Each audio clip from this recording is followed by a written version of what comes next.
Hello, everybody, and welcome back to the Traitors Wrap-Up podcast. We're here to talk about Traitors Canada, Season 1, Episode 7. I'm, of course, your host, the Duke of Deception, Pooya and Brian, ready back once more. And with me, of course, is my co-host, Brian Scally. Scally, how you doing? Don't call me honey, Pooya. Hello. I'm doing very well. Glad to be back here talking about another episode of The Traitors. Yeah, fun episode, I would say. We got, once again, all of it. We got the banishment, we got the murder, we got the deliberation, we got the beginning of a feud. All the elements you're looking at. We got a fun challenge. I would say this is one of the more fun challenges we get on the Traitors. So all in all, happy episode for me. All of the pieces were here. Sad to lose some fun players, but overall a great episode of The Traitors Canada. I would say so. I feel like we have quite a bit to talk about here. At the top of the hour, of course, let's say real quick, the two people on death row at the end of last episode are the two people that end up leaving this episode, really just giving the Traitors whatever they want here, these faithfuls. Death row in a row, like 1, 2, 3, get out. They just were like, well, obviously one of the three on death row has to be a traitor, so if we vote them all out, at least we can hit that one. This is the fascinating thing with this cast, is that we have got the death row meta, we have got the shield meta from the red team, and yet we went with the wrong person once more. None of the metas are working, but they're still sticking to them despite they're not working. The definition of insanity, of course, is doing the same thing over and over again, expecting a different result. So far, not really paying any dividends, these maneuvers, these metas. They have to find a new meta soon, Scally. Otherwise, they're going to be extinct. Very much so. I mean, now are we going to have people looking, though, at like, well, this meta didn't work. We may as well abandon all of the metas. We can't meta game this anymore. We got to just go on our real feelings and stop with all of this random strategy crap. Yeah. So before we get any further, I'm going to do a couple of things here. First of all, I'm going to add the little graphic here highlighting everybody so you have a good visual aid to what's going on in the game. The other two things are, feel free, if you're watching us live, leave some questions for us in the chat. We will be marking them and then addressing them at the end of the episode before we head on out. And if you have any questions for either Mary or Melissa A, feel free to find us on social media. I'm, of course, at Pooyaism on Twitter. Scally is at Brian_Scally. And let us know over there if you have any questions, and we'll be trying to ask them tomorrow when we talk to the both of them. All right, Scally. Now, let's see. So first of all, Kevin gets taken out, and doesn't sound like Trayvon really minds that it went the way it did the night prior. No, Trayvon is like, you know what?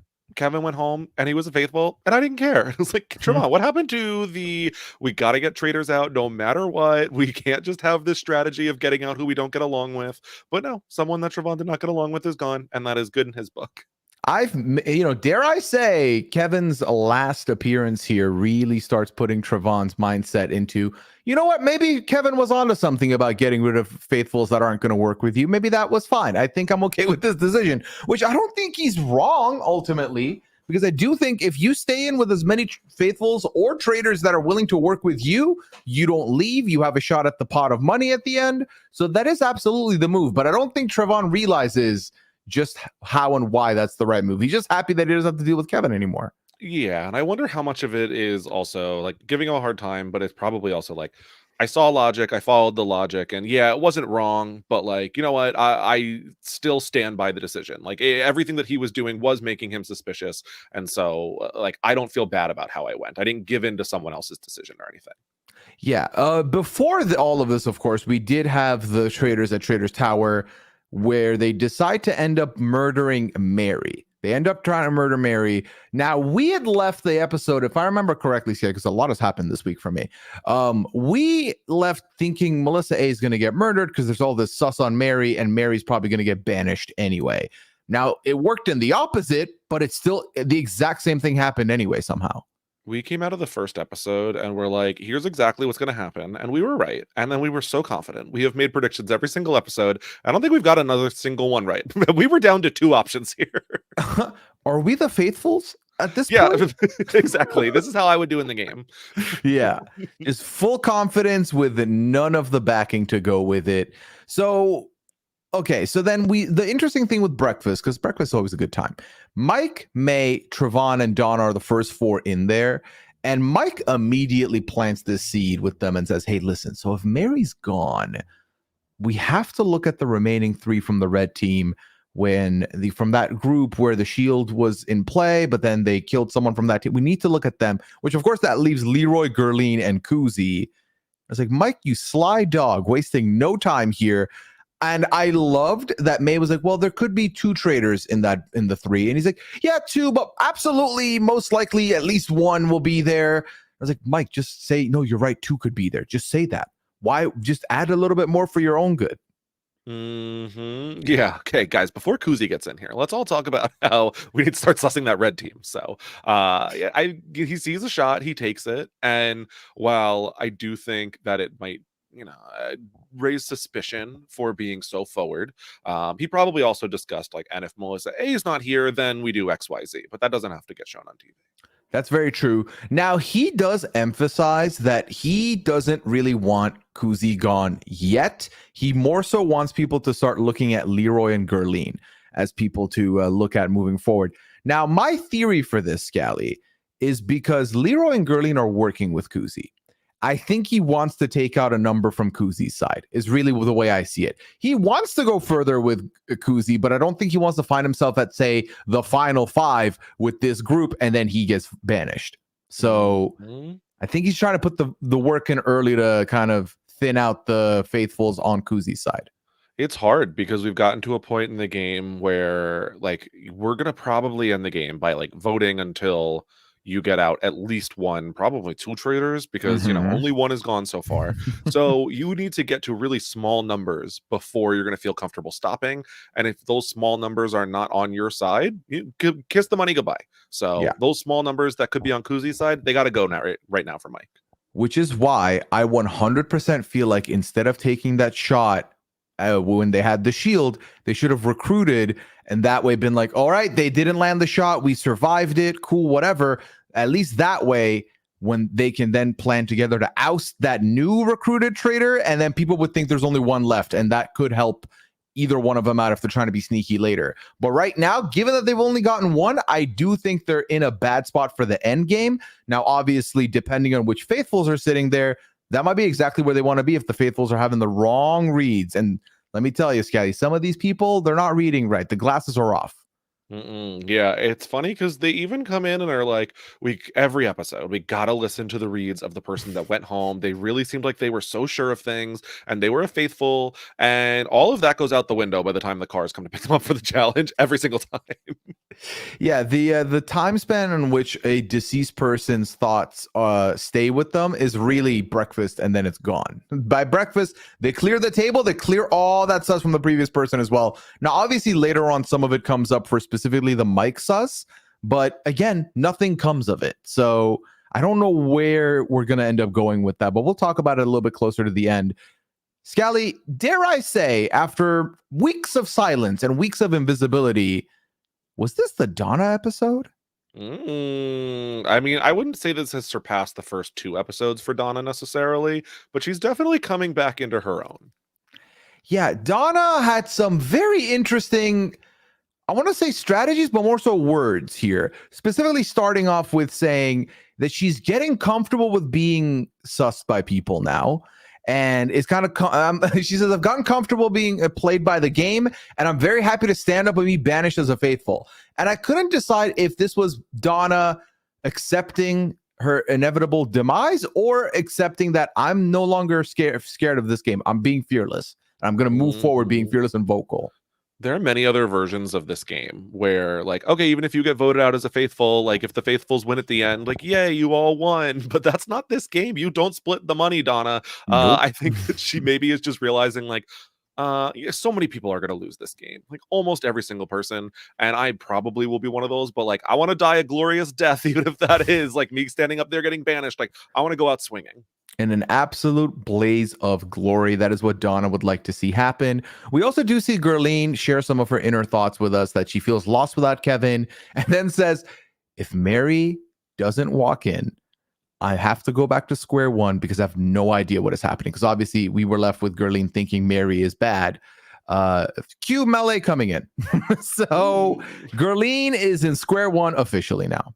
I know. I was as surprised as they were that Mary was not the one to be walking in. It just felt like we left off with so much sus on Mary. I know that in the round table, it seemed like maybe she didn't have all of the fight left in her. And generally, people are taking that to be the trait of a faithful. And maybe over the rest of the day, that would have unfolded in her favor. But for Mel A to come in here was very surprising. And I'm not shocked that it really like woke a lot of them up. Mm-hmm. Now, the other thing I'm thinking about and I want to put out there is maybe we should have recognized that Mary was the right move to take out, because Mary was at one point pretty much just like done. Like she was not speaking. She was very much energy at zero, nothing left in the tank. So maybe getting rid of her is good, because then if she survives, similar to how a lot of people after Trevon had his energy zero moment are not really looking at Trevon as a suspicious person either. So it's kind of like when you're in a position when you're playing one of these games and someone's like, I will literally show you my screen. I'm not the imposter. I'm not the mafia. And you're like, all right, you don't have to do all that, but we agree. We don't look at you anymore. I feel like it's kind of gotten to that place with Mary, or was getting there and had gone there with Trevon. So if they had left Mary, maybe Mary doesn't get banished. I mean, Gurleen obviously thought so, but I don't know if that would have worked. Yeah, I think that's fair. I think that, again, if there was one other person that was really in discussion as of last night, Mary, but you let that unfold for another day and Mary doesn't really recover to, the more active game player Mary that we saw in some of the earlier episodes, then I think it's probably easier to forget about her. Whereas Mel A is going to be at a 10, apparently playing this game for, her whole time here. I am very disappointed that we haven't gotten to see more from Melee, because for the little bits we've seen, I've loved what I've seen. And it sounds like if she's truly been playing at a 10, I want to see that player. I want to see, that's one of the things I've loved about seeing Kevin's game, is that we got to see Kevin at a 10 the whole way through, and it made us appreciate his game way more and gives us more of an understanding of what he's doing. Melee is someone who I feel like unfortunately gets lost in the shuffle, even though she was offering a whole lot. So I'm very excited to pick her brain tomorrow when we talk to her in the exit interviews. But immediately Trevon says that he's going to be suspicious of her, right as Mel A has a confessional where she says that she thinks people are going to think it's suspicious she's still here. Unfortunate. Exactly. Yeah. We do see a snippet of them, the traitors, talking, and they had said that Melissa would help their game more than Mary would, and that's why they did it. Again, I truly do think that with Mary, it was probably no more wiggle room for her to seem like the traitor. So yeah, exactly. Yeah, I think that just it's as soon as someone like gives up in the game, and whether or not that is the case or just like what we saw of it, it makes it very tough to like continue fighting against them, because it's just like everyone's going to look at you like, all right, like they're laying down already, like stop. So it's like, how do you continue playing? Yeah, I want to take a irregular path today, because I know this is something we'll probably talk about later, because it comes up a little bit more at the end with the roundtable and with the preview. But I think it's important to talk about it now, because I do have some evidence along the way that we can push in to prove a point. My first question to you, Scally, is just a name. Who do you think is going to win in the Koozie versus Mike war? Who do you think is going to go out first? This is so tough. If one of them has to go next episode. Literally until this episode, I would have given you a different name. And maybe I should stick with that name, because I've never said anything correct before. The opposite must be true. But currently, I'm starting to lean that Mike might come out victorious in this battle. Interesting. I had the exact opposite take of you. Ooh. I thought Mike was going to come out victorious until this episode. I think Mike is about to get cooked really, really soon. And this is why I'm very happy I asked this, because we can start talking about what we're seeing that's getting us to these conclusions. Because the first thing I want to say is Donna's talking a lot more this episode. Now, obviously, she's got some wrong reads, but Donna and Leroy are talking early on here. And she brings up to Leroy, well, do you think Mike or Mel A? Like, who do you think could be bad? And Leroy says Mel A. So immediately we know Donna's thinking Mike on the mind. Later on also brings up Mike on the mind. So that's one person that could be looking to vote Mike down the line here. But apparently they all feel like Melee's trying to marinate them, manipulate them. And if there's one thing we've learned from Leroy, Scally, don't try and use tactics on Leroy. He doesn't like that. No tactics for Leroy. No tactics, no manipulation. Yeah, there was talk of like little elbow jabs, little winks, little, punches on the arm. And I think that if someone's doing that on day one and telling you all the same thing, sure, I will believe, okay, maybe they're overplaying. But also, when we're, I don't know, a week and a half into this and she is just generally keeping the same behavior for everyone, I'm like, maybe Mhm. that's just her personality. Like maybe she's just a nice. Have you ever met a neat lady before, Leroy? Maybe she's just a neat lady. Perhaps this is the answer you're looking for. And that's the thing for me. I feel like this is more so a compatibility thing and not so much a suspicion thing. Because I think if you were to like nudge my elbow or hit me a wink, as the conversation's happening, you and I are close. So I'd be like, that's my guy. I get it. But if someone I'm not really connecting with or I'm not vibing with does that, I'd be like, who do you think you are? Why do you think you're trying to make a connection? You're trying to force it? No, thank you. This ain't gonna happen. So I feel like it's more so that than anything Melee's doing that's super malicious. Yeah, and no, I never thought that was even like being interpreted or could have been really as malicious. But I can see, there are ways with that, I'm sure, and like how to win friends and influence people will probably be like, list a number of topics that Mel A, whether she is employing them or just naturally exhibits some of these behaviors, people are picking up on them. And it's like, well, wait, are you being so nice because you're trying to win us all over?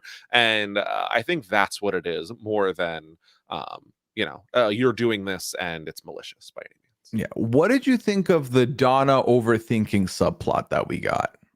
I love it, of course. Look, Donna is worried that she's going to be a Pana. Donna the Pana. So it makes sense. Yeah, she says that Mel A is on her list. She could be wrong, but it's the nature of the game. And yesterday, after the mission, Mel A was saying Koozie. And we learned later on, Scally, that Donna the Pana, not the Pana yet, Donna doesn't believe that Koozie is suspect because Koozie's been playing a great under the radar game and therefore is under the radar and lower in the rankings for Donna. Yeah, I wonder because I think that Donna is just maybe playing a similar-ish style game. She doesn't get listed amongst the quieter players of like Koozie, Gurleen, and Leroy. She's not lumped in with them necessarily, but she hasn't been super active on screen as of yet. She says that like when she gets sus, she kind of shuts down, and she's noticed the same behaviors in Koozie. So I do kind of think that people are going to relate to behaviors that they see in themselves, whether that is someone acting because they've seen Donna do that, or they are genuinely bringing their levels down once they are sussed. Donna, to me, the trajectory Donna's on right now is in the early going. There was some suspicion on Donna. Donna immediately becomes crystal clear to everybody as a faithful. Donna, to me, is someone who'll get the final six and they'll be like, were we right in thinking it's Donna and we've shot ourselves in the foot by not taking a shot at her? And then she could get banished at 6. That's really where I think Donna's game could end up going here. I could see. I was starting to get a little worried about Donna. Like, what if she ends up at final 3 with Koozie and Mike, and she votes for herself as the traitor? Like, is that where we're ending up? I don't think she's had a terrible read. I don't think that she has been voting incorrectly at any point, but I think that she's been a little trusting of the wrong people. It's a vintage Scally move to vote for yourself at final 3 for absolutely no reason but content. So I respect it. You respect it. Donna gets it. So Leroy does say that he believes if they don't get a traitor out tonight, it's going to be himself or Koozie who's going to go home. Now, fast forward to the end of the episode, they had 3 people on their short list. It was Leroy, it was May, it was Trevon.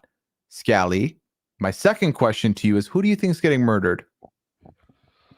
That's tough because I feel like even Mickey was kind of brought up in there where like in terms of okay, him and Leroy are really the like physical guys in the like who's going to make us money. Yeah, and it was like, well, Leroy played a better game than Mickey has so far. So like we respect Leroy's game. And it was like, so will they end up being like, we should go for Leroy, we should go for Leroy, we should go for Leroy. And we're gonna get Mickey because like close enough. Or are we going to take a shot in another direction? I think that they should not go for Leroy, especially Koozie should not be going for Leroy just yet. Who do you think they're gonna go for? I do think they're gonna go for Leroy. Oh, okay. So I don't. But I didn't before we saw the preview, because in the preview you clearly do see Leroy in one of the challenges that they're doing. So he ain't going nowhere. Well, then never mind. Yeah, I think, and this is again exhibit B to why I think Mike is going to be in trouble. I think Travon's not going to be there. I think he's going to get murdered, because to go back to it with Travon, to go back to it with Mary, every time a faithful has basically been at engine 0, fuel empty, they get even more cleared as a faithful. And combine Travon's emotions at the end of the episode here with the fact that people think he's a faithful, with the fact that Mike had a confessional where he calls Travon a wild card, because again, you never know where Travon's going to go. I think it's going to be Travon, and that's why I think it's a huge mistake for Mike, because again, not trying to read the previews, but in looking at the preview, Koozie versus Mike, Koozie's bringing up the same argument a lot of people brought up this episode, Scally, which is more damning than anything you can say about Koozie, which is when Gurpyar said your name, he went out. When Mike said your name, he went out. Now, we've watched another franchise very similar to this in Australia, where the same trend was happening, Scally, where anytime someone brought the Traitors name, they immediately got pushed out. And I feel like if they take Travon out here, that puts a huge target on Mike. And already with Donna saying Travon's name, with Koozie, being able to push out his name, I do think there's a world where Mike gets cooked here. So my thinking is that, sure, there was discussion of, if we take out Travon, he said Mike's name, and there was already sus of, Mike killing Gurpyar when his name got brought up, when, Gurpyar brought up Mike's name. But at the same time, we've had so many cases of the traitors framing people and then them successfully getting voted out. Is everyone going to be like, Mike's being framed again, we can't take him out? And I think that getting that person who is saying your name out, where you're keeping in May, like, I don't think May is going to come away from like, oh, Travon died, now I'm not sus of Koozie anymore. Like, I think May is going for Koozie next round, regardless of any arguments that are made. And I don't think that a ton of people seem to be trusting May right now, so I don't know what level of influence she really has in the house. But just having that person against you, and just constantly putting your name out there in a game like the Traitors, really could be super detrimental. I agree, but at the same time, May was one of 2 votes on Koozie. The other vote got banished that night, and I feel like May not having any real alliances that we are seeing, at least, combined with this feud now between them coming off a little more personal than, okay, this is a read. I feel like May's gonna have a tough time rallying some votes here, because at this point we're down to 8. As of tonight. So we can easily look and figure out where the votes could lie, where I feel like there has to have been a conversation, and this is me overreading no evidence. Call me a faithful. I'm reading into nothing. But Leroy, Gurleen, and Koozie surely have sat down at this point and said, listen, we need to watch out for each other, because they're going to keep banishing us if we let them. They're going to keep banishing us until they hit one of us, and none of us are bad. I mean, Koozie was going to say none of us are bad. So they're going to keep doing this. We can't let them do this. There's more of them than us. We got to stick together. So I don't think those 3 vote Koozie, obviously. Then you have Donna. Donna fully is with Leroy, with Gurleen, with Koozie, given how much we saw her FaceTime with the 2 in Gurleen and Leroy this episode, working with them, and also defended Koozie. That's 4. They really need one more vote, and then they're safe. They're fine. And given the camaraderie between Leroy and Mickey, I could see Mickey being that 1 vote. Yeah, no, I do think that's fair. I think that's a good breakdown of where this house could potentially stand. I think Koozie is much more insulated than most people that she's probably going to be going against, whether it be Mike or May. So I could definitely see her coming out on top. I I don't know. I'm just, I really was coming in here nervous for Leroy, and then I was like, all right, well, then we got to take a 50-50 at the other red. But if Leroy is in the previews, then I can definitely see that argument a lot more. Yeah, because the challenge is the one where they get asked like who is the most two-faced and everything, and I'm pretty like 90% sure Leroy, I did see there standing to make a decision. Okay. So that's the thing. I think the two they left out were Travon and May, which I think are the two we're supposed to figure out who's gonna go. And listen, I feel like we're not done with the May versus Koozie yet. I feel like we just got started. We need more into the feud. I feel like Travon kind of had his swan song here. Almost. No, I agree with that. Yeah, I think like just take Travon out for his own good at this point. Man can't be here anymore. He can't trust his own gut. He can't trust anyone else. He's in shambles. He's really crumbling down here, which again, great pick to keep for chaotic stuff. But if he is chaotically throwing your name out, you don't want that. So yeah, I think it's too big of a variable. I also just think that he gets pretty set on decisions, and I think that I think he also might have like a couple better connections than May, so might be able to convince a couple people. So yeah, I think that might be the way that they're going to go. Yeah. So in one breath, we just talked about how a lot of the suspicions that are mounting on Mike is that every time you say Mike's name, you go out, and that is kind of like the kiss of death. The other side of the coin in May, who's starting to put Koozie's name out there, she keeps citing that every time Koozie says she thinks someone's clear, she votes them out anyway, which makes no sense. Why would she do that? And how would she know that? So different suspicion there. It only ends up being a little bit of a lighter sus again because it feels like Koozie's got a bit of a stranglehold on some alliances here. It's May speaking it, which May doesn't seem to have a lot of connections right now. Yeah, Koozie keeps saying, "Kick your feet up at home, get out of here." Like it is definitely a warning sign at this point. People saying that, like, okay, it's because, and I think Mike has done this too and was clocked even in today's vote, where they keep saying like, oh, I trust this person 100%, and then actually they look like the easiest person to vote out that night. Let's go ahead and vote them out and jump in with the numbers. So they've both been accused of doing that a couple of times at this point. Yeah, and so on their way to the challenge, Travon is in the car with Donna and Koozie, and that's when he starts saying that he thinks Mike is bad. He says that after the roundtable, Mary told Travon that Mike can't look her in the eyes, and then later says that, yeah, when you went to hug Mary, you rolled your eyes. And Mike said, well, I didn't roll my eyes. Scally, as someone who I could totally see doing this, do you think you would have rolled his eyes as after a hug? I feel like that's too bait.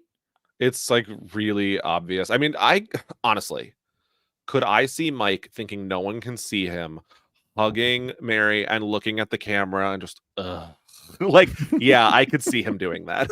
I could very much see Mike doing that. I'm gonna be honest, for entertainment purposes. Yeah, like man loves the camera, and I don't blame him. But so I could see him doing that. I don't think that he would do it out of like, oh, I'm genuinely annoyed. But I think he could see a TV moment and take the shot where Travon ends up catching him in. Is that someone who, when I fantasize about playing Big Brother, because I never will actually do it, I fully am Jim Halperting all over that house.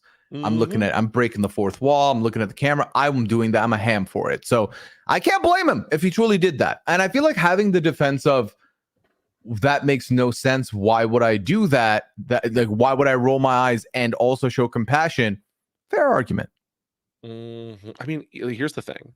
Even if I'm a faithful and I'm looking for my TV moment, I probably do the same thing.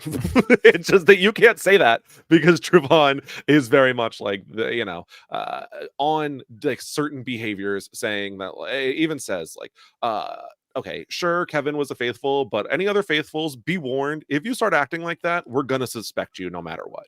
So it's unfortunately you got to go with the like, no, I didn't, even if you did, which I don't know if he did, but just in case.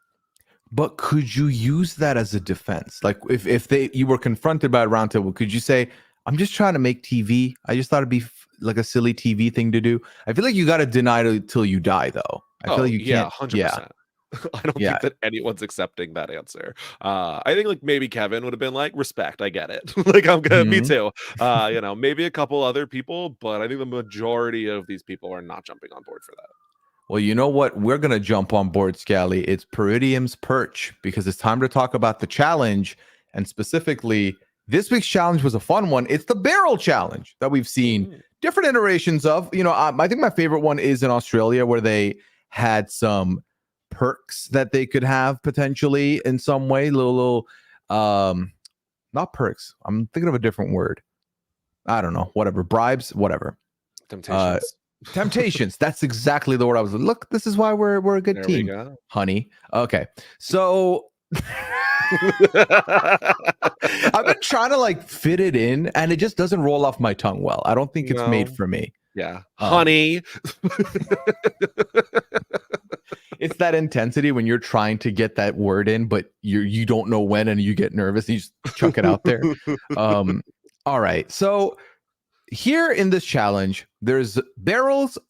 There's a trail. They gotta roll these barrels up and down this trail, and ultimately each barrel has a certain dollar amount slapped on the side of it. So the higher the amount, the better it is to get that barrel. Obviously, they're probably going to be heavier.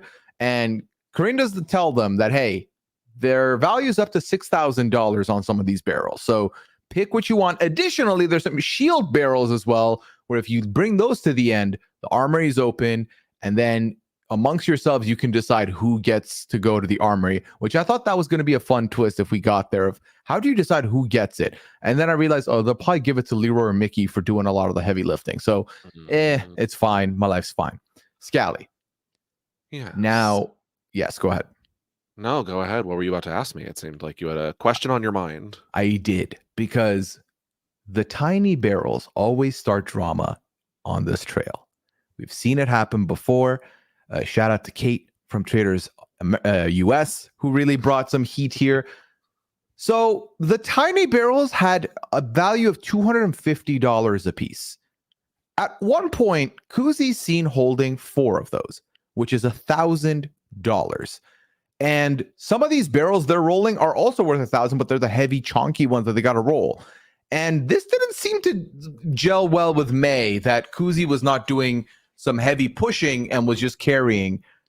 I gotta say, I understand if you want to rotate that you ask Koozie to do the pushing, but making it seem like she took the easy way out isn't fair when she's the one who found the tiny barrels and is actively carrying 1,000 anyway. Yeah. Look, May, you're lucky if I'm going up that hill in the first place. I don't want to do it. I don't want to push them. No, thank you. Seeing just Leroy and Mickey and Koozie eventually helping on that one $6,000 barrel, I'm like, I'm not doing this. This looks awful. Like, we can just make up the money at the end in that last challenge. Like always, guys, leave the barrels. Who cares? But yeah. So the small little barrels, you're gonna be lucky if I'm carrying them. But I agree. Ideally, you're switching them off so that everyone has a turn, like bending over, hurting their back, pushing those barrels up the hill. See, I'm baffled by the decisions they ended up making along the trail, because they end the challenge with 10,501, which is quite a bit of money. It was about a fifth of their pot has now made up from this one challenge, but they rolled in the big 6K one, and then they rolled in 2K ones and a $500 one. And I'm sitting there thinking, at one point, y'all had a 3,500 one, or was it 3,000 with the chains around it? And you were holding 1,000 in your hands. You could have easily brought more money had you just gone with the 2 bigger barrels and then the little ones. Yeah, I'm not proclaiming to understand most of these people's strategies in the game, let alone in this challenge where it is edited down. Could not tell you. Anytime I see this challenge, I think of when friends ask you to help them move, or you're helping friends like unload a truck. And really, it's all about looking busy more so than carrying. Like, carry a big item and do a couple of grunts. It's like, damn, okay, you working it. Okay, cool. And then you just hop back around. Look like Donna was looking like she was going through it, but there were many moments where I saw Donna not carrying anything. No one said anything. I think it was just because Koozie was casually walking and didn't look like she was breaking that much of a sweat, where people were like, hey, I can't breathe. You need to do that too. So if I'm Koozie, I got to ham it up a little bit. I think that's fair. Yeah, walk up with like your hand on your back the whole time. Yeah. Like, Like, oh, I pulled something when I reached out for that tiny barrel. Oh no. Leroy, carry me. Yeah. Yeah, I think that's your move. I think I want to see someone Tyson one of these where Mm. you milk, like you're like, oh, I rolled my ankle. Then you just milk that for the next 3 challenges, because what are people going to do? Be mad? And then what are they going to do? Waste a vote out because you're not going to win the money? Let's be honest here. No. I mean, we've seen people murdered for less, so you don't know. There have been multiple murders where it's like, yeah, but they are really bad in the challenges. So, who knows how that could go. Yeah. So the challenge, that's it. The big beef here was May kind of called out Koozie for rotation. Koozie didn't love it because May was claiming that Koozie wasn't, running when Koozie said I was. Then she meant pushing. So that was the whole thing. We move on. We get back to the cars. And in one car, May is talking about Koozie. In the other car, Gurleen is talking about May, pointing out that, yeah, May kept saying, screw the shields. Why would you want to screw us out of the shields? And I thought, somewhere out there, Rick Campanelli is looking at the TV and saying, I told you she doesn't want me to have the shield. I knew it. I knew she didn't want me to do this. So, Gurleen, you have a friend in Rick somewhere out there tonight, for sure. There we go. Yeah. May jumping in and pulling the Rick of like trying to accuse someone of throwing, and that's why they're all suspicious. I don't know. It was interesting where you have Koozie on the way there and they're talking about Mike, and it's like, And then when Gurleen's like, I have my eye on May, and Koozie's like, yes, let's talk about May. They are 2 very different reactions you get from Koozie. So don't think I didn't clock you though, production, because you put the 3 people in that red challenge in Leroy, Gurleen, and Koozie in the same car on the way back. Dare I say you want them to bond? Do you think that I don't even know. Do you think that production selects the cars, or is it just like everybody get in? I wish I knew. I wish if this was like all right, I'm just gonna take this car back, and then you get in with your friends, or if it's all right, May car 2, Koozie car 1. I'm very curious. I feel like it has to be more of a, all right, the first 3 people that walked in get in this car or whatever, because then I feel like we'd see a car meta approach, and they'd be like, well, these 3 keep trying to get in the same car, but also you don't keep seeing the same people in the same car. So I don't know. Yeah, I mean, because I think there are probably very limited opportunities to talk. And so I like that the travel time is utilized on the show, and it's not just like a lockdown time that other shows often would make it. Um, I would love to see where it's like, so I got in the car with my alliance members, and then like freaking Pete here just jumped in to talk block us.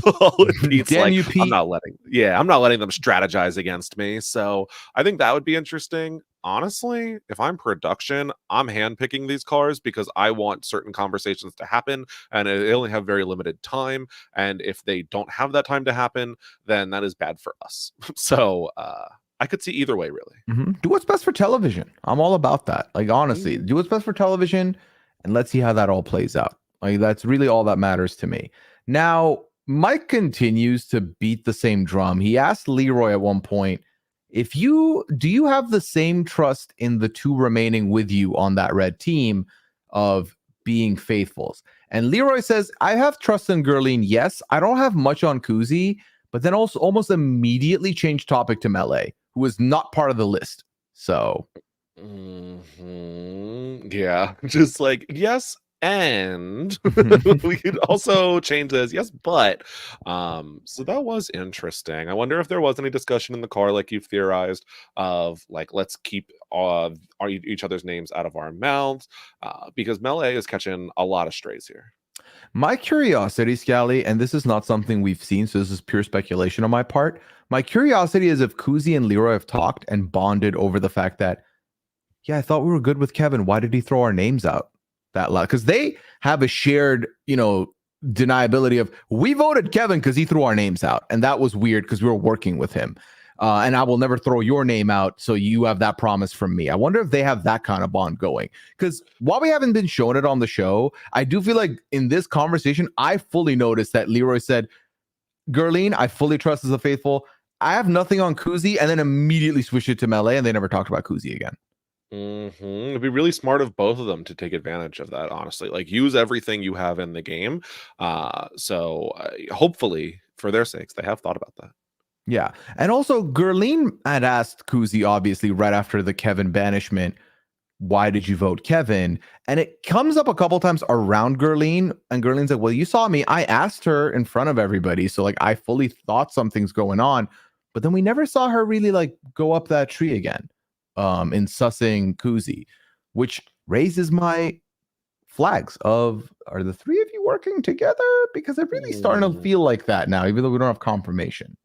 I mean, even if I was in that group and like if I'm Leroy and Gurleen and I really do have like unwavering trust in the other person and everyone's like, there has to be a traitor in that group, I'm like, well, I know it's not me. I'm pretty sure it's not the other person, so it has to be Koozie. As we've discussed, a really great strategy is keeping a known traitor till the end of the game and then voting them out right before the end. So if they are doing that or have even discussed the possibility of doing that, good for them. But I would also like to, get a hint of that on the TV. Yeah, and if there's anyone who ultimately would have the Kevin blueprint willed for them, bequeathed to them moving out, it would be Gurleen based on how much they had talked. So potentially Gurleen's figured it out. Square one, I think it's Koozie now. So I'm going to work with her. Perfect. You're in a good spot. I can definitely see it. I mean, Gurleen has had I would say this episode was like a little bit quieter than the last couple, but really a breakout couple episodes for Gurleen. And I do think that actually this episode, Leroy's been around, but it might have been his most vocal episode yet. Yeah, I would say so. I would say that Leroy's been a little bit more up front in this episode. Gurleen was a little more quiet, but I think ultimately they've both got enough story that I think we're going to see more of them. At this point in the show, we're 7 episodes in, firmly going to say this. I keep forgetting Mickey's on the show. I feel so bad. Yeah. Like every single time I'm like, he has to just get murdered, like unceremoniously. And it's just like, oh, well, no one would ever believe he's a traitor, so we have to kill him. It's like, why did we cast him if we were just never, ever, ever going to use him? Like, why? I don't know. But listen, he's in good spirits anytime we see him. So at least I'll give him that. Hey, he is making them money on the challenges. He's not going to win it, but he's making them money. He's making whoever money. Hey, maybe this is him auditioning for another show in a way. So who knows? Well, yeah.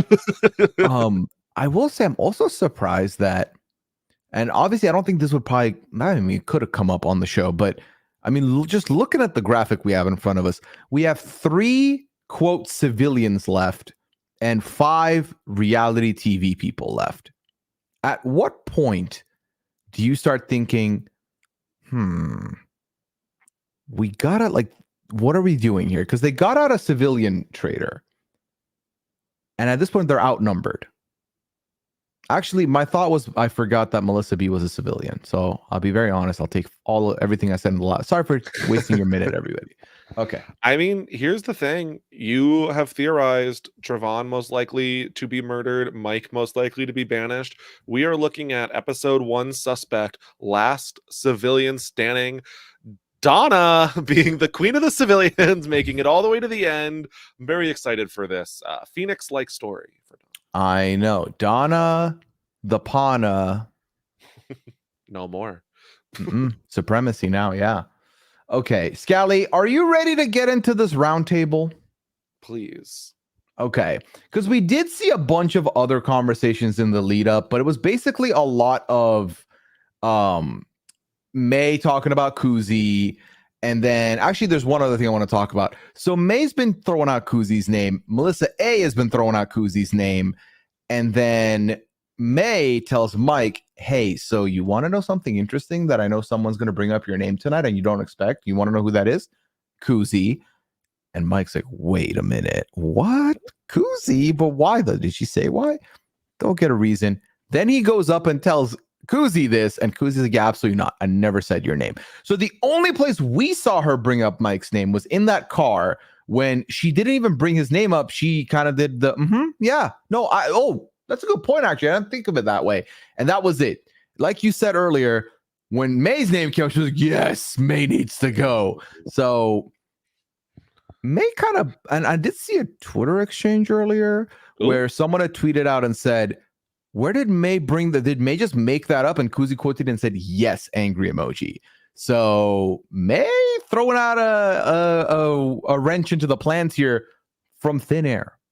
Look, I think all is fair. I think a lot of people like should be using proactive lies when they don't. I do think that maybe people should be trying this a little more, but because if like Koozie was genuinely going to bring up Mike's name and you're not 100% sure about him as a faithful, then like don't give him the warning and then just jump in on his side when he is blindsided by Koozie at the round table. I think that's generally going to do you better, because if he is a traitor, like, okay, you're giving him time to go like check in with Koozie and repair things, really. Yeah, and Koozie, I thought Koozie did a good job of saying, I never said your name. And I feel, because this is the one thing I will give both Koozie and Mike credit for. It very much feels like up until this very point here, they fully intend on going to the end with each other. I think it's a situation where, okay, well, if the tides are turning and it's too overwhelming, I'm not going to like go out of my way at the banishment table to like turn the tide, but I want to try and defend. At any point, the other person's name is coming up, like, I need to defend, but I can't defend. Like, that's really where they are. So more credit to them. I think they're working well as a duo. It really feels like their best bet and that they both know it, is to get to the final three with them and one faithful, and then to convince the faithful to vote out that other person at final three. I think that is probably the win condition that they are most looking at this point, even if they're lying to each other and saying that they'll split the winnings. Yeah, with 2 people and 0 other traitors confirmed, I feel like that's probably the right place to go. Because I think in no world is anyone expecting there to be only 2 traitors. So if they say try and turn on each other a final 5, you get to 4 and it's like, okay, there's got to be one more among us. Who are we voting out? And if you have the right faithfuls with you, you could get away with it.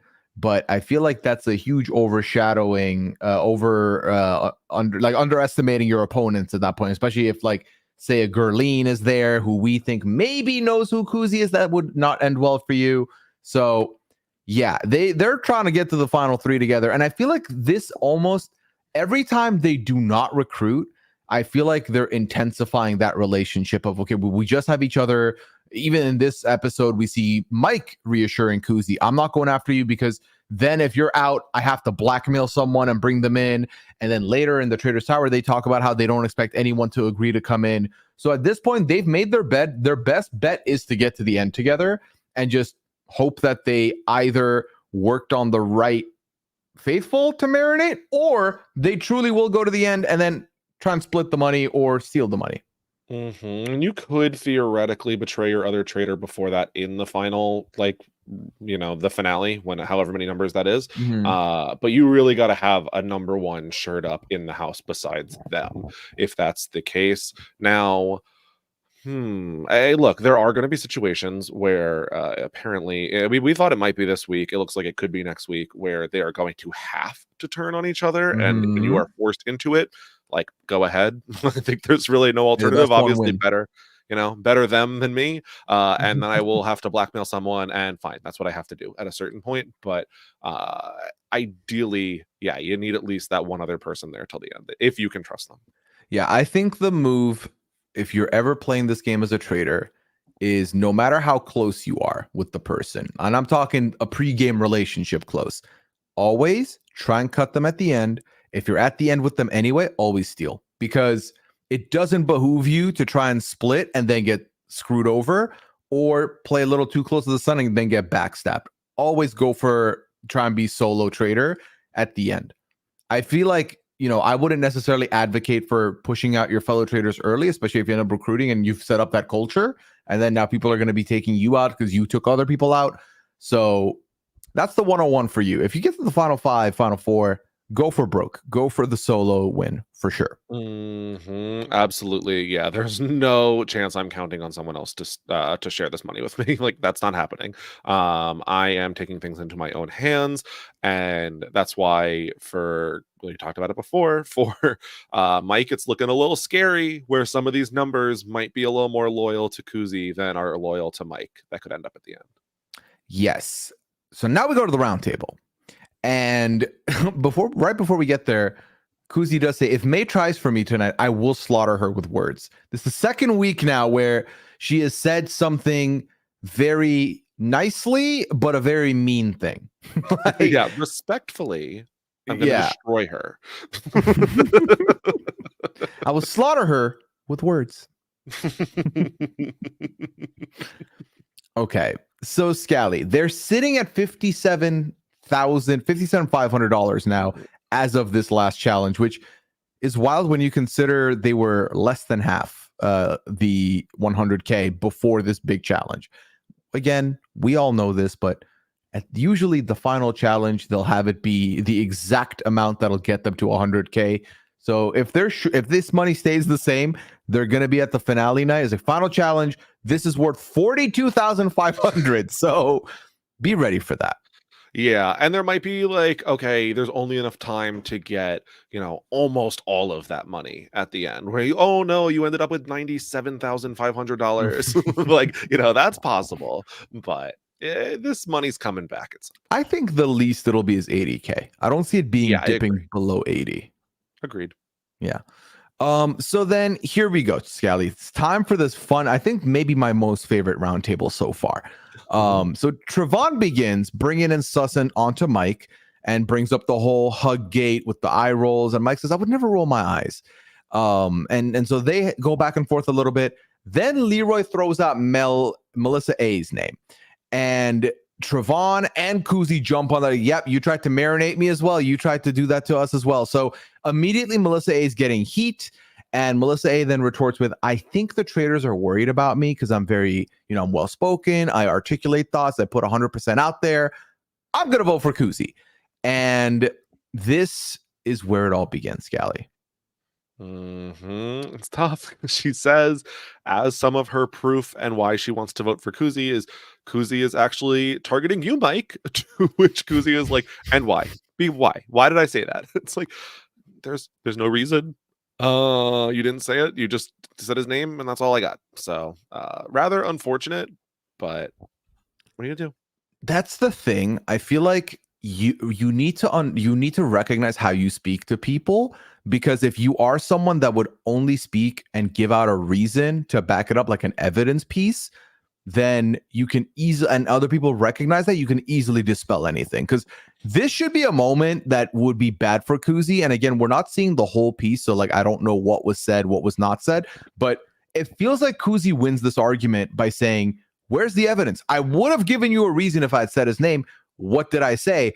And if Mel has zero answer, that looks more suspicious on her than it does on Koozie, who's saying, I'm very willing to talk about it as long as you give me the reason I said, because then there's proof and I can tell you if I said that, I can explain if I said that or deny it. What is it? And that's where I'm saying, look, if there was no reason and Koozie comes back at me with this, I'm proactive lying.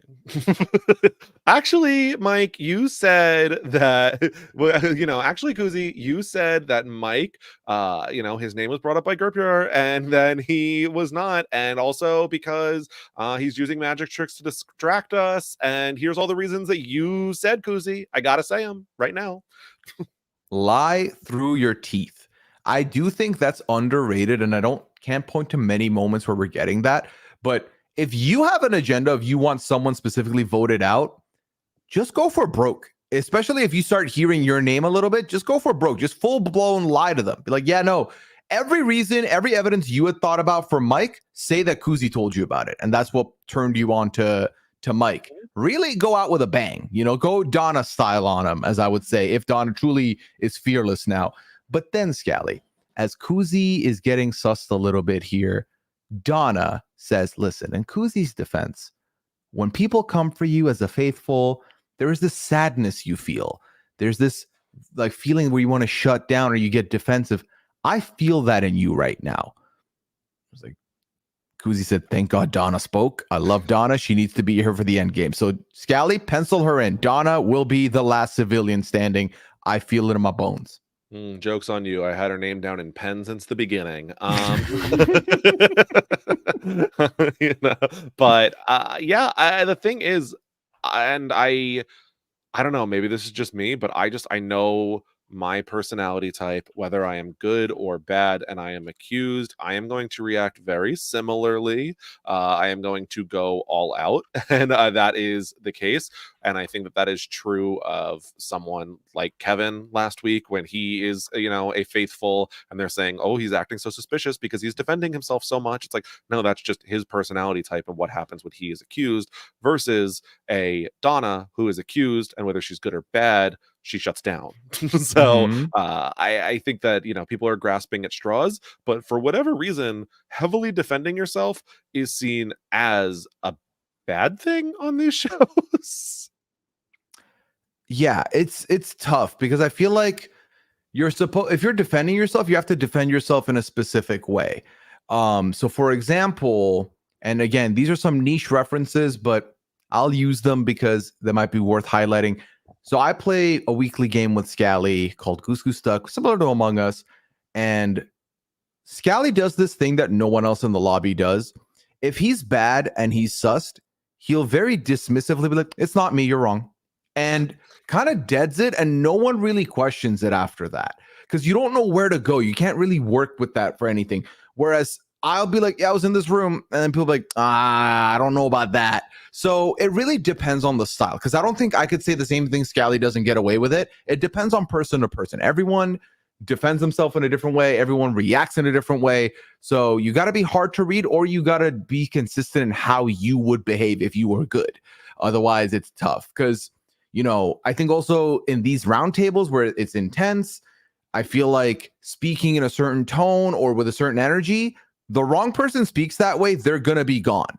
Like Koozie, I feel like is a lot more vocal, maybe has a little bit more fire behind what she's saying. She can say it and she lives to tell the tale. Whereas when a couple weeks ago, when Rick brought in some of that energy, they're like, goodbye, you're going, Rick the Temp. No room for you at this manor. So it really does depend on the person more than anything.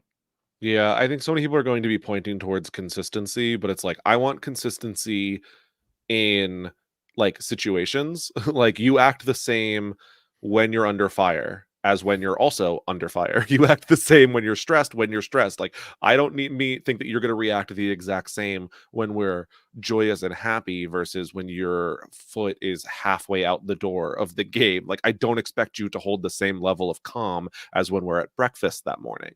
But I think that people ultimately confuse consistency with just like complete lack of emotions. And now, Scally, time for the phrase of the episode that I know a lot of people listening are waiting for us to talk about. So May starts bringing up Koozie again, and this time uses kind of the same argument that people have been using for Mike this whole episode, which is, listen, Mary said your name, she gone. Kevin said your name, he gone. And Koozie was like, well, why are you bringing my shit? Well, you and I barely talk. And Koozie says, thank goodness. To her face, Scally. Thank goodness we barely talk. I am happy we barely talk. I'd stand up and leave. Like, okay, yeah, you got me. Like, you can't give Koozie that opening. She will strike. That is so demoralizing. There's nothing you could say back, and that's the thing. Is I do think that, like, there's no real coming back from this with May. Like, I don't think May is ever going to like be open to working with Koozie in the future. But I don't think Koozie I don't think that Koozie needs her. So, like, burn the bridge and give her nothing to say back.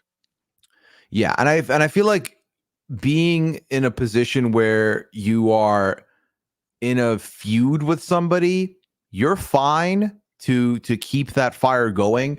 Because ultimately, as long as you do not banish May after murder May after everything that was just said tonight. Yeah, it was me, trust me, I'm taking out May. She literally got under my skin yesterday. and is not going to work with me and is going to be, like that's good evidence to use, especially when the person you're 1v1ing is someone who clearly doesn't have numbers backing them at this moment in time. It's also a good reason, like they're keeping me here and they're keeping May here because we're against each other and we're going to target each other at the next couple round tables. Like that's why I'm also not being murdered. Yeah, I think May's a faithful, I'm a faithful, and they're keeping us in here to distract from everybody, all the quiet people. Well, that's when you turn it on the quiet people. So I will say the thing that could be Koozie's demise, Scally, is if she is left at the end with too many people that she's supposedly good with, that could be troublesome because then she can't throw a name out because then that might switch people off on her. So it's, again, a tightrope to walk as a traitor, but so far so good. Well, that's the hard part is I feel like we talked about how this cast is actually a pretty solid cast of faithfuls from what we've been able to see. And so they've been forced to use a lot of the murders on like, oh, these are really good traitor hunters and we need to get them all out of the game instead of the people who these people are never going to get banished and we need to get them out of the game because we're going to catch votes before they do. And I think that's often where you want to be using your murders. And so it's unfortunate that they've had to waste a number of them on people who are just too good at the game. Yeah, well, looking at the list right now, Crystal and Gerpia are the two traitor hunters I see that they did murder. They did get lucky with 2 banishments, and I would argue these last 2 banishments, they got extremely lucky with being able to pull those off without using a murder on either of them, ultimately. So now, Mike talks, when Mike, again, the thing I want to keep pointing out is Mike actively is not throwing out Koozie's name. When all the roundtable is about how she brought up Koozie, she brought up Mike. Mike defends her and says, that thing that traitors have, I don't see that in you. I don't sense that with you right now. I still think you're a faithful. I think that works out for him. That's good for him. Everything's nice. And the dagger in the Koozie conversation is May says that she heard it from Melissa A. And Koozie's like, if you didn't hear it from me, then don't say my name, period. That's it. I will never say a name unless I have a reason for it. This is where she calls Melissa A. honey. And Melissa A. says, don't call me honey. And Koozie says, honey, honey, honey. Yeah. Yeah, she's gonna say it louder. Like again, there's nothing you can argue back with that. Like it just like you're gonna devolve the conversation completely at that point. No, so you just have to move on. And I think it's like actually working like magic for Koozie at this point. Yeah, so we go to the votes. This is the easiest vote breakdown so far for us this season, Scally. May voted Koozie, Melissa voted Koozie, every other person voted out Melissa A. And the only one I want to highlight is Trevon, who said, for the first time ever, I hope I'm wrong, as he puts out Melissa's name. Because he does have a confessional where he says, he knows that at this stage, you can't break votes because you don't want to like give a group that could be bad the opportunity. So you got to stay solid. And then went with Melissa A. If you hope you're wrong that bad, just vote the other person out. We know that Trevon is genuinely traitor hunting. We've long discussed how that's not actually the best meta of the game. But like, I don't know, keep your quote unquote big sister mom in the game. Like, you don't have to vote her out here. There's no real benefit, especially when it's revealed that she is a faithful. I almost would be like, I actually hope that I am correct and you are a traitor so that I didn't do this for nothing. I didn't betray you for no reason. You actually were bad, and so my vote was justified. Yeah, wouldn't you be happy if you were right and be sad if you are like when you say I hope I'm wrong, that means you hope that she is a faithful. Why? Yeah. Then why'd you vote her? That's messed up. Hope that I'm taking away the chance of us winning as a shared win. For us. Like, if you're a faithful, you are going to share that win with at least one other person. Yeah. That could have been Melissa. You're that close to her, and you're hoping that you took that possibility away for no reason. Was it Mickey who said that he's going to be hated for voting out a teacher? Was that him? Yes. What? Mickey, you get such little camera time. Why are you saying this? Teachers deserve so much more than the world get. But a free pass on Traitors Canada is not one of those not things. One of them. Pay teachers appropriately. But don't pay them from my money pot from the Traitors. No, no, no. It would help, but All right. So then not May. So Melissa gets up there and says, I'm a faithful. And May is surprised that Mike voted that way, despite all the stuff that was happening. And then says, I'm actually kind of surprised by a lot of the votes here. I was like, May, of course you are. You're the only one that didn't vote that way. So well, you're on the outs, May. Come on now. Yeah, I mean, but her logic makes sense. Like, Mike was talking all day apparently about how much he trusted Melissa, and Melissa A was so great, which if he and Koozie had discussed that this was going to be their plan all along, was to frame Melissa. Why are you doing that, sir? But I think there's multiple people that you could point to that probably were working pretty closely with Melissa and just turned on her today. Now, was that because they were a traitor or because they were influenced? It depends on who you are on the cast. I'm very fascinated by this season, Scally. I think if ultimately one of them takes the other out next week, I think we can look back on the season and really point out the subtle jabs the two have been taking at each other to like set them up, whilst actively working together very tightly. Because we have said this, looking at some of the people that were murdered, it was like, oh, this is bad for Mike. This one is also bad for Mike. Why would y'all murder someone from Koozie's group? This is bad for Koozie. I feel like they've actively been taking shots at each other whilst working hard with each other. So it is a very fascinating feud to watch play out, especially because, again, I feel like this only makes Mike's job harder. Whereas coming into this week, I would have thought Koozie's going to be running out of steam soon. And now I totally see it as the opposite. I'm actually very happy that we're split on this because one of us will be wrong and one of us will be right. So net positive for the podcast, we'll have a right prediction next week. That is true. And that's unless both survive, then it's like, well, that's not a vote. Yeah, actually, Leroy was not in that preview. Or Mickey goes. They're like, you know what? Actually, we decided that has to be the way we go. Yeah. But it's interesting because even still, when you do look at the murder victims, where you have like Erica in that first round, like that was mostly Mike, I believe, first threw out her name. And I think Mel B probably also was on board for that. Koozie seemed not to have been. And then you have like Gerpiar who threw out Mike's name. There's multiple other people that are murdered that are good traitor hunters. So like a lot of these benefited Mike more than they benefited Koozie, but Koozie's social game is just so strong that doesn't matter if you take away her numbers. She'll find new numbers.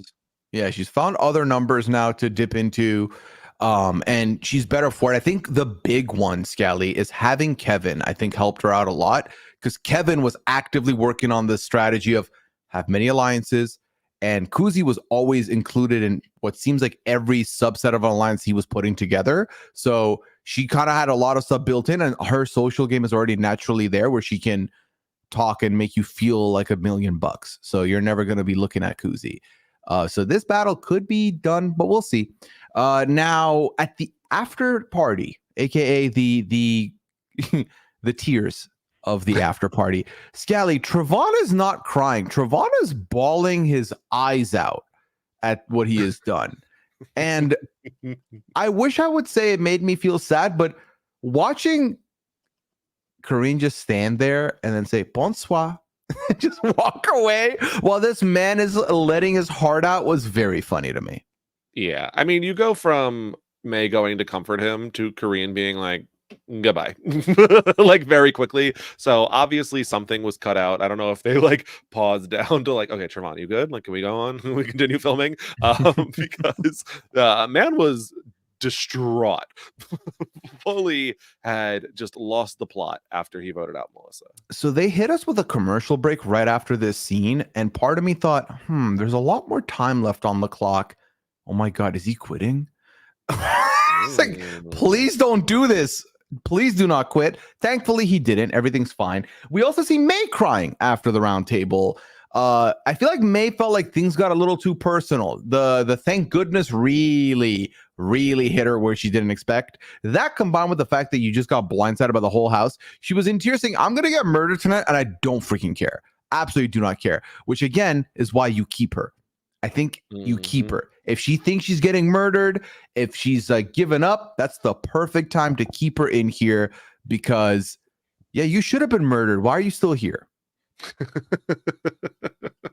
Hey, again, everyone thought that Melissa was getting murdered. She shows up, they all vote her out. So maybe that comes out with May, and this is all a distraction. Mike and Koozie are working just fine together next week, for all we know. We shall find out. We ultimately have talked about everything else that I can see, Scally. Koozie does say about Trevon that Trevon is a pure soul. Trevon does tell us that he hates that he can't trust his gut anymore. When Mike and Koozie talk after the fact, Koozie tells Mike, what you heard wasn't true. I never said your name. I didn't put your name out there. When your name has come up, I've been trying to respond in a non-malicious way against your game, because if I defend you, it'll flag up that we're working together when we're not being seen talking together. So she's putting out all the right points, but Mike's like, I wasn't born yesterday. You're lying. In confessional, of course. Yeah, and that is the thing, is having the heads up on your opponent is very valuable. So if Koozie thinks that Mike is believing all of this and he knows that he is not, and he's going to start setting the chess pieces in his favor, that could be super valuable. The problem is he too transparent and goes at it right away before he has been able to set up any pieces? Yeah, we'll definitely see where that goes. I think the other interesting thing is, were they both saying that it's too soon to vote out each other because they knew that already the tide had turned on Melissa A to the point where we'd have to work a lot to get the votes. If they don't land, we're screwed. I'm screwed versus him, or I'm screwed versus her if I show my cards. So maybe they're just ceasefire, let's get through this, and then we go at it, which could be coming up next week. Now, we've already talked about who we think could be leaving. We've already talked about who we think could be winning this. I'm excited for next week's challenge because it's one of those where you have to vocally put out who you think is two-faced or who you think is suspicious, and we'll get a lot more insight to piece together next week, Scally, to see if our theories have finally been right, perhaps, for a change. Yeah, and when they all reveal that they think that Mickey is a big snake and a liar, won't we be surprised? Won't we be surprised? I've had 6 weeks of coming in here with egg on my face, so I will not be hurt if I am wrong. I've learned. I'm like Donna. I've learned to come to a peace to getting sussed. I'm finally comfortable with being wrong. It's great. That's fair. Yeah. All right. I got a couple questions in here, Scally. Obviously, we've already talked about this one, but in the battle of which traitor is more in trouble next round, you said you think it is going to be Koozie. I said I think it's going to be Mike. We'll see how that goes. Now, does May have a path to the end? If so, what's her best bet? How do you see it? Can May get there? I feel like May has almost adopted the fierce mantra of be as chaotic as possible and no one will look at you anymore.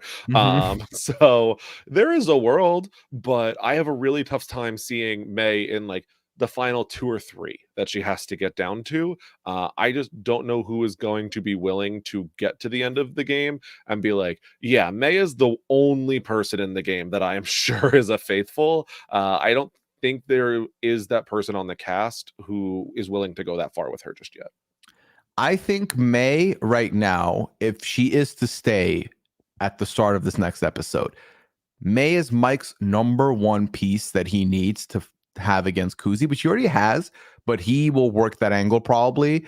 But the minute Koozie's gone, I could see Mike just murdering May, because May is, again, very vocal, doesn't have a lot of backing. But if May starts putting your name out and putting out evidence, people go to bed. They have nothing else to do but think about it. They might start thinking about it. So you want people who are more quiet at that point potentially to stick around. See, that's so tough. I don't think I'm murdering May because I just think that there's too many other people that are interconnected at that point with Leroy and Gurleen. Let's say Koozie goes out. Split them up. For sure, split them up. Absolutely. Yeah, you got to split them up. Donna and Leroy even are starting to become something. It seems like Mickey and Leroy have bonded through challenges. So, I'm taking out Leroy as the linchpin kind of in there. Well, if it's the shoes on the other foot, though, if it's Koozie who survives and outlast Mike, I think she just gets. Well, if she gets rid of May, then she's suspicious. So maybe not. She's just the only. That's the thing, is that May is that. May gets banished. Yeah, she is the magnet for all of the attention that takes the things away from you. She is the final banishment, or either the final 6, the final 5, and then it's whoo, we finally got rid of May. Now we can all split the money, right? You know what's a good strategy is, if I'm Koozie, I say, I think May is bad. And it makes sense why I'm not getting murdered, because May wants me to get banished, because if I get murdered, everyone will know it's her. But if she's being vocal in the meetings, in the round table, she can get away with it because other people are voting it out too. And she can hide in the background and be like, I was one vote. I think that's what she's doing. Otherwise, why would you go so hard at one person for no reason? I've been very much making fair points. That's a strategy to use, Scally. It's possible. It's definitely possible. I was also wondering where it's like, oh, does May have any opportunity? It's like, well, what if she was recruited? But like, is that the only way that May could end up winning this game? Um, Problem being, if Koozie goes out, then like May looks ultra innocent. It would be very weird to recruit May, and then like Mhm. we're also gonna vote out the one person that was going really hard at Koozie. Probably not. If Mike goes out, like I don't think Koozie is recruiting May of all people. So because even if Koozie was to recruit May just to vote her back out, I could see May being like staring at Koozie as she gets voted out. So probably not the best recruitment target, no matter who ends up needing to recruit if they get the other traitor out of the game. Yeah. Do you think they're making the right choice in not recruiting here? Um, I have thought for a long time, no, but now that I'm looking at the game and there's so much like I used to think that it was a little more tough to estimate the number of the traders were in the game, especially if you were recruiting with, you know, 1, 2 times. But if no one's gonna die on those same episodes in from the murder, then I think it becomes rather easy to count the number of the traders. And it's like, well, I just have to vote out Mike in the final round. Like, as long as you have a traitor there that you think that you can get voted out successfully when it comes down to the final 3 or final 4, and then you'll have the numbers on your side. Like that's who you want to be there with. So recruit like, you know, if I can't beat Mike, then like I better get Mike out now, or Koozie, vice versa. Like get them out now, and then recruit someone who I can beat to bring down that to that far. Mhm. But if they both feel like equally confident in like something, okay, you know, this is a fair fight and or to my advantage, then go ahead. Yeah, I would have said earlier they should have recruited when they had the chance. I think at this point, they're at the point of no return. You got to ride this out or get forced to recruit when there's one of you left. Because Mhm. at this point, if you get one person in, they see who the traders are. If I'm getting recruited this late, I'm doing everything I can to boot both of you. Like, there's no way I'm letting you have a chance to work together, especially when you see the makeup of Mike and Koozie, who are not really seen talking to each other, not really seen aligned in outside of Traitors Tower. You're like, yeah, I can put sus on one of you, and the other one can't really defend you because otherwise that's very suspect, and then you'll put yourself out there. So I think the right move at this point is just ride it out. But I do maintain that they should have recruited earlier in the season. But if one of them wins, who am I? Who am I to question it? So Yeah, again, if they feel comfortable in that they can get the other one voted out at the end instead of themselves, then I think that they probably did make the right decision. I just think it's too easy to track how many traders are in the game. Like if you recruit and then someone doesn't get voted out, it's like, okay, well now we can't end the game until there are 3 people voted out. Like it's too easy to track, you know. So like right now, sure, no one is going to think that there are less than 3 traders to start. there So was also they're no not gonna. shield this episode, so they can't even be like, oh, they went after the shield person. That's gone. Exactly. And I mean, in this thing, it's like you send in 2 people to the armory, like no one's taking that 50-50 shot unless they are one of those 2, you know, unless like Koozie is the person, one of those 2 people and gets the shield, then they're not taking the shot at the other person. Exactly. So it becomes increasingly difficult to, you know, pretend that like, oh, maybe there are no traders left here at the final 4. That seems like so realistic. But no, unfortunately, it's too easy to track at this point. Yeah. All right, Scally. Well, this was a fun episode, fun recap as well. It's always a pleasure getting to talk to you. Let the people know, where can they find you and what other projects you have going on at the moment.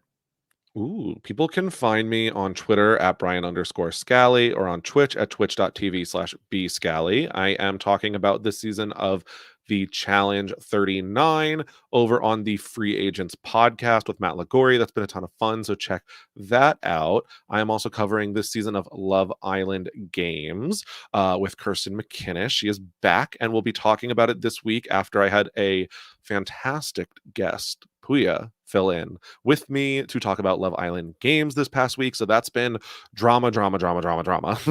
And going to be guesting as well, also with Pooya, talking about 90 Day Fiancé very soon. Yes, I'm very excited for that. 3 episodes of 90 Day Fiancé, the other way to catch up on. I think we're going to have a fun time with it. My life has been very busy these last couple weeks. Y'all can find me on Twitter, of course, at Pooyaism. I have been on Twitch every day for pretty much the last 2 weeks, and it's been a lovely time. So you can definitely find me there, twitch.tv/Pooya. We're doing a lot of good stuff there. So if you come through and say hi, I always do appreciate it. As far as my other podcast projects go, like Scally said, we got 90 Day Fiancé the other way together coming up. And I've got Sasha Joseph on with me to talk 90 Day Fiancé season 10 OG that's going on right now as well. And Liana and I will be talking some more Masked Singer. We've had a fun time with that. And where were you when the game changed for the better with Matt and I, with the Mafia? I was on the finale of Big Brother 25. That meme has caught so much storm. Scally, I feel like if y'all had just made your podcast a week later, you could have done something with the branding of the Matt and I, and you have a Matt, and there, there was something there. But alas, that meme is taking the world over. Big Brother is over. I will be talking Slop on the finale of Slop with Rob and Jenny, so that'll be a fun time coming up real soon. And before I go, let me think if I have any other plugs. I think we're done. Thank you so much, everybody, for coming through and listening to us. We hope you had a fun time. If you would like to leave a rating or review for this podcast, of course, that would be very much appreciated. This feed started in the summer, so it is still in its infancy, and every rating will definitely help. So if you want to do so, you can go over to robswebsite.com/traitors. That's TRAITORS. 5 stars are always appreciated, but hey, go with what you feel. Go with your heart. Go with your gut. As always, thanks, man, for listening. We hope you had fun from us over on Traitors Towers, but really, we got the minds of faithfuls. I'm Pooya. He's Honey Scally. We appreciate you all. Take care. Have a good one. Bye.